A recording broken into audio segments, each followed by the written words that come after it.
सरकारी योजनाएं में आईटी के प्रयोग होने से शासन और जनता के बीच दूरियां कम होती,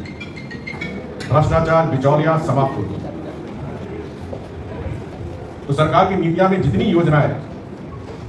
और अगला 2024 में चुनाव है, विपक्ष भी बार बार ये कहता रह रहा है कि केवल मोदी ही क्या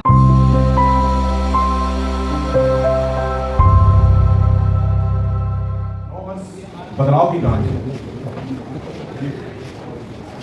दुनिया में बदलाव, भारत में भी बदलाव, समाज में भी बदलाव। इस बदलाव में माननीय प्रधानमंत्री मोदी जी देश के एक ऐसे नेता हैं जो राजनीति में और सरकार की नीति में भी डिजिटल और आईटी का अधिक से अधिक प्रयोग कर रहे हैं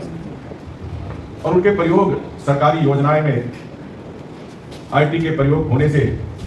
शासन और जनता के बीच दूरियां कम होती, भ्रष्टाचार बिचौलियां समाप्त होती। तो सरकार की नीतियां में जितनी योजनाएं, गरीब कल्याण की योजनाएं हम सब देख रहे हैं कि सीधे लाभुक तक उसके डीबीटी के माध्यम से बैंक अकाउंट। और अगला 2024 में चुनाव है, विपक्ष भी बार बार ये कहता रह रहा है कि केवल मोदी ही क्या भारतीय जनता पार्टी के आगे होकर चुनाव लड़ेंगे। मोदी जी ने आईटी का प्रयोग कर आज दिल्ली से 100 रुपया भेज रहे हैं, उस लाभुक के खाते में 100 रुपया पहुंच, चाहे वो प्रधानमंत्री कृषि सम्मान योजना हो, चाहे वो वृद्ध विधवा पेंशन हो, या फिर उज्ज्वला गैस या प्रधानमंत्री आवास योजना का सब्सिडी हो, उज्ज्वला गैस का सब्सिडी हो, जितनी योजनाएं हैं वो सीधे अकाउंट में पहुंच। भारतीय जनता पार्टी राष्ट्रीय कैबिनेट ने भी ये तय किया कि इतनी योजनाएं जो चल रही, और हम देख रहे हैं कि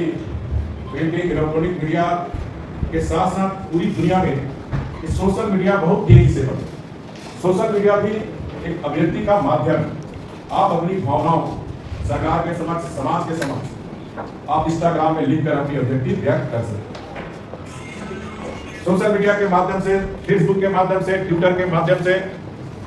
जो सरकार की लाभकारी योजनाएं, जन कल्याणकारी योजनाएं, उनको हमें हर दिन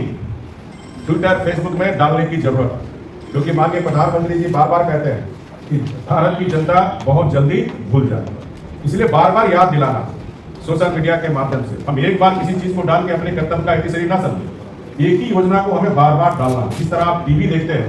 तो विज्ञापन में एक ही चीज को कितना बार, डेली 3 बार 4 बार दिखाता है ताकि उसकी माइंड में घुसे। सोशल मीडिया एक ऐसा माध्यम है जो हम लोगों की माइंडसेट को बदल सकते हैं। इसलिए मैंने आपको नायक कहा।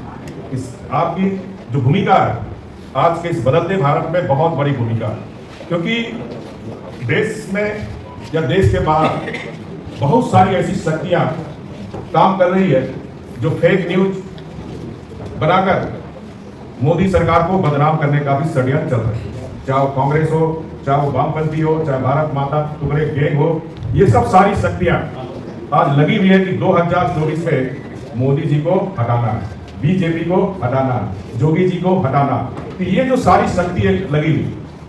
ये फेक न्यूज बनाकर या फिर गलत झूठा न्यूज डालकर बदनाम करने का जो षड्यंत्र चल रहा है, उसमें आप सबकी बहुत बड़ी भूमिका है। मेरा आपसे एक नई अनुरोध है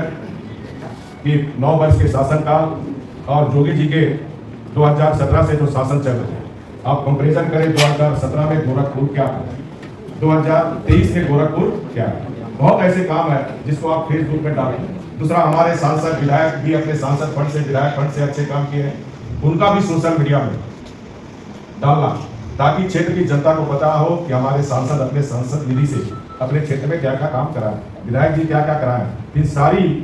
कामों को सोशल मीडिया के माध्यम से मेरा आप सबसे अनुरोध होगा कि आप एक नायक की भूमिका निभाते हो और इसका जनाधार और बूथ स्तर तक बढ़ाएं। प्रखंड से शक्ति केंद्र से बूथ तक ज़्यादा से ज़्यादा सोशल मीडिया का वॉलंटियर नायक तैयार करें ताकि हमारी नीचे तक पहुंच हो सके। इन्हीं शब्दों के साथ मैं फिर से आप सबका साधुवाद धन्यवाद देते हुए कि आपसे आशा रखूंगा कि 2024 के चुनाव सोशल मीडिया अच्छी भूमिका निभाते हुए राष्ट्रीय शक्तियाँ जो भारतीय जनता पार्टी को बदनाम करने में लगी हुई है उसकी काट करते हुए 2024 में हम 350 नहीं 400 सीट उत्तर प्रदेश का आप सबको बहुत बहुत बधाई। ये टीबीटी बहुत ध्यान से आप सुनिए, क्योंकि इसमें मोदी सरकार के 9 वर्ष के शासनकाल इस उत्तर प्रदेश में भी मोदी जी के नेतृत्व में जो डबल इंजन की सरकार, जो योगी जी की सरकार चल रही है, दोनों सरकार उत्तर प्रदेश का, चाहे वो हमारा सांस्कृतिक अध्यात्म का केंद्र हो या विश्व स्तरीय सड़क का काम हो, चाहे देश की अर्थव्यवस्था, जहाँ कोरोना। तो क्या लगता है यशस्वी कब तक सवाल सो सर पूरा बेटा सुनो ना, यशस्वी प्रधानमंत्री मोदी जी का विकल्प ही नहीं, वो इतने बड़े नेता पूरे वर्ल्ड के, और क्यों नहीं नेता का सब क्या कहूँ अभी लोगों के बारे में, छोड़ा ना, हमारे को गर्व है अपने प्रधानमंत्री पे, और सीना चौड़ा करके हम उनके नाम पे फिर चुनाव लड़ेंगे और हम लोग फिर जीतेंगे और बहुमत से जीतेंगे। क्या बात करेंगे लोगों ने, क्या और कुछ ऐसे टैलेंट्स के लिए काम कर रहे हैं जो कहीं ना कहीं गांव में छुप जा रहे हैं। उन टैलेंट्स को खोजने के लिए जो हम प्रयास करते हैं, सरकार हमारी कैसे सहयोग कर सकती है? देखिए, आप पहले टैलेंट आप लोग ढूंढे, उसको सरकार ने, मैं पर्सनली यहाँ पर फिल्म सिटी प्लान कर रहा हूँ, जमीन वगैरह देख के, चूंकि चुनाव आ जा रहा है, सब चीजों में देख, लेकिन मुझे महाराज जी ने मुझे रीजनल फिल्म सिटी का हाँ बोल दिया है और एक उनका आशीर्वाद भी दिया मुझे, तो यहाँ रीजनल फिल्म सिटी बनेगी। तो ये टैलेंट को आप पूरा तरह ढूंढिए।